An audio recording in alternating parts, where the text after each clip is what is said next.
YouTube প্রতিষ্ঠাতা জাভেদ করিম যে বাংলাদেশী সে তথ্য আর নতুন করে দেওয়ার প্রয়োজন নেই। তবে সম্প্রতি তার অ্যাক্টিভিটি থেকে ধারণা করা হচ্ছে আবার হয়তো ইউটিউবিংয়ে ফিরতে পারেন তিনি।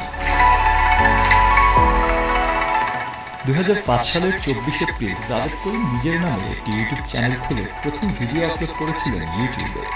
এরপর থেকে তাকে আর কখনো কাজ করতে দেখা যায়নি ইউটিউব কন্টেন্ট নিয়ে। এমনকি তার চ্যানেলটিকেও ঠিকভাবে সাজাননি তিনি। ইউটিউবে আপলোড করা তার সেই প্রথম ভিডিওটি দেখতে এখনও ইউটিউব ইউজাররা প্রত্যেক দিনই ভিজিট করে তার চ্যানেলটি।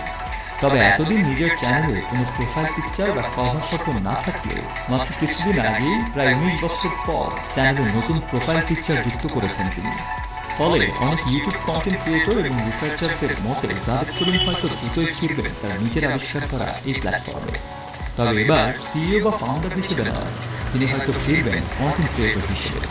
তাই তো বোঝাচ্ছে